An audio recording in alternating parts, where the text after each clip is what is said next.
Okay, this is an update as far as my catalytic converter modification, repair, whatever goes. So I had to splice the connector to make it longer because the O2 sensor was on a different side now. And at first I was getting a check engine light, but it's because the plug, when I bought this other O2 sensor from AutoZone or O'Reilly's or whatever, the connector itself is just having a little difficulty, seating itself completely. So it was immediately giving me a check engine light, when I kept firing it up. And I thought, oh man, I was like, man, it was better off before I even swapped out the catalytic converter. At least with without any catalytic converter element in there, it was going like 60 miles before it would trip the light.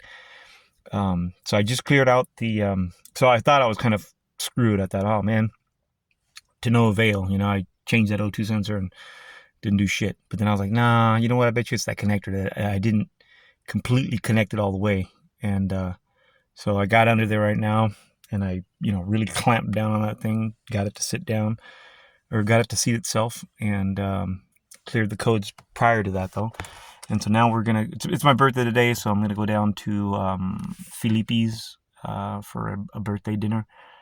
And so far, now mind you, I'm happy right now. I'm optimistic. At first I wasn't. At first I was like, well, I'm not gonna get my hopes up, because every time before I would start it and immediately, I'm talking about like not even 10 seconds, boom, it would trip the light.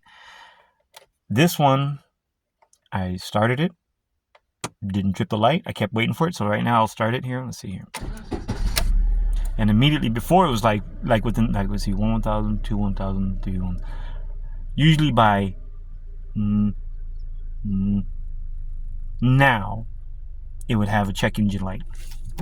So the fact that it would do it, and I'm telling you, I cleared the code like 4 or 5 times and it would trip it immediately. So it wasn't just a one of. So right now we're gonna see what happens. We're gonna see if I'm hoping that by the time I get to obviously, like, again, right now, within the first 10 seconds, it would have already been tripped. So the fact that it's not tripped right now is already a good sign. And when I get down to Felipe's, if it's not tripped by then, and then it's job well done at that point. So again, right now, it's the fact that it hasn't tripped that light, I am giggly shits. Like, hell yeah. I bought a $70 eBay catalytic converter for a Honda Accord.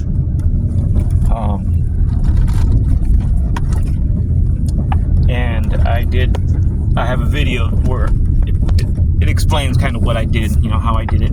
Now, mind you, you have to have some welding skills. It's not, or you have to have somebody that has welding skills. It's not one of those, it's not a bolt-on, that's for sure. You have to have welding skills and fabbing skills. You need to be able to fab a little bit.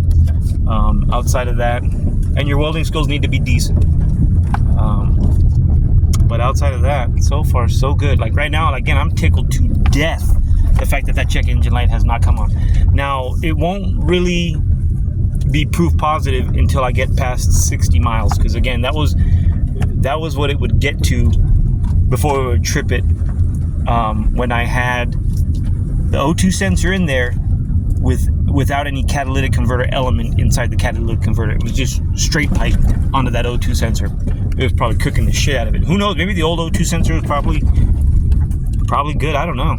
Maybe it's just because I'm not sure, but I'm not gonna chance it. I mean, it was an old O2 sensor, so I'm just gonna say, you know what? So here we're gonna floor it.